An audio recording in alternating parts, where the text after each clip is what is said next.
Well, Facebook continues to come under scrutiny. In the past year alone, the social media giant has faced accusations of meddling in global elections, exposing users' data without their knowledge to companies such as Cambridge Analytica, and hiring Republican opposition firms to tie protesters to George Soros. They've been criticized for hiding those activities. Yesterday, global leaders met in London to question Facebook's policies, but they also criticized CEO Mark Zuckerberg for not showing up to the hearing. Our democratic institutions, our form of civil conversation, seem to have been upended by frat boy billionaires from California.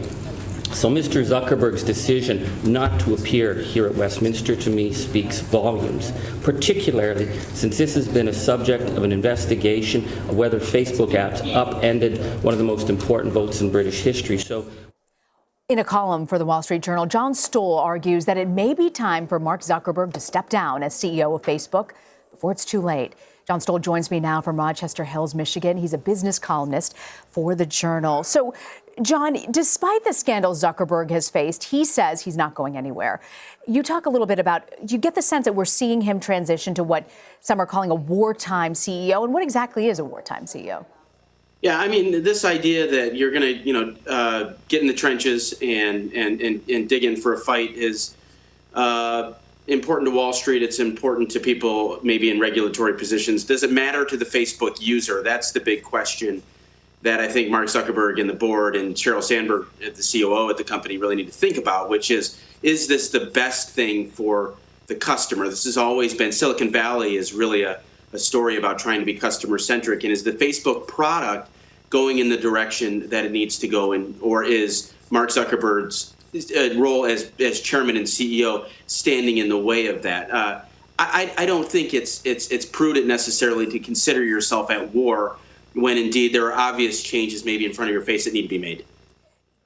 Is there any example when you look at companies, dealing with this type of major conflict or crisis isn't something that's, sold to Facebook, but are there any other companies that might have a correct strategy that Facebook could potentially follow in a time of crisis? Yeah, I mean, Facebook's unique, and I think Mark Zuckerberg, to be fair, has taken this company a long way and much further than I think anybody thought that Facebook would go. And so the idea that you can just overlay another company's strategy on a multi-billion-dollar company that's worth hundreds of billions of dollars is difficult. But if you look at some of the other big giants just in the shadow of Facebook that are down the street or in Seattle or what have you, there have been precedents, such as Google. Early in its founding, Google, which is now Alphabet, the founders stepped aside and they hired Eric Schmidt for several years to run that company. And it wasn't, a lot of people talk about that being sort of bringing in an adult supervision. What that really was fresh eyes. They created something that was successful, but they needed fresh eyes.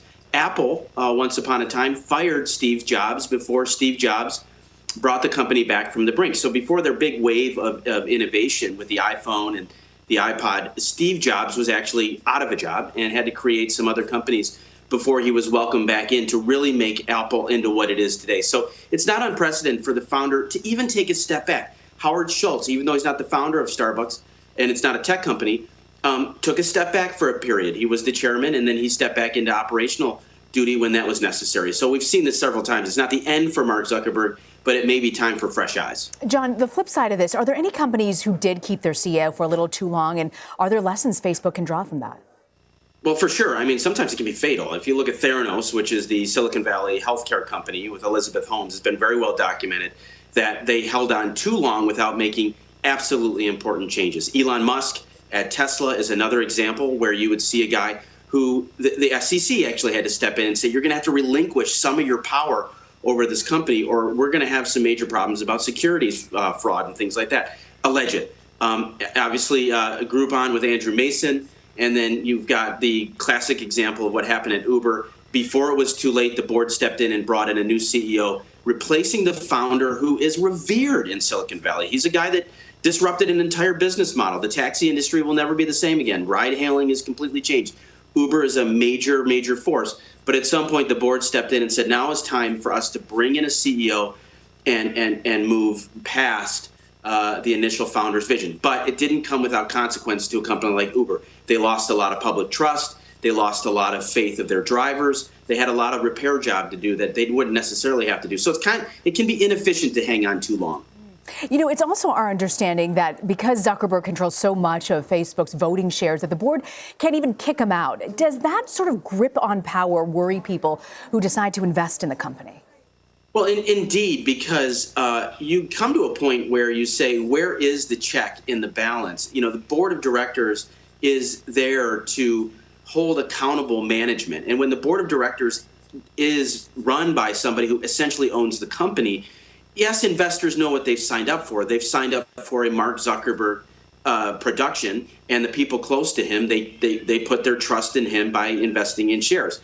But at some point, you do say, where is the objective and independent oversight that even somebody who is as passionate and as accomplished as Mark Zuckerberg needs in order to protect the shareholder over the long term? So that it is problematic. Many companies have a different voting structure that would give the board and other shareholders more power. This is a very difficult situation to penetrate if you're an outsider.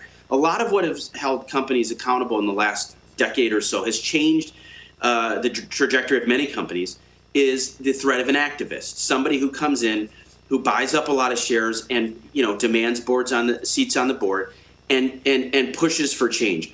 That's tough at Facebook, given Zuckerberg's power and the fact that many of the board members have been there since the beginning. Many of them are venture partners who were investors in the beginning. So it's hard to see how this is an objective situation as they wade into more and more crisis and trouble. All right, John Stoll, grateful you could be with us, John. Thank you for joining us. Anytime.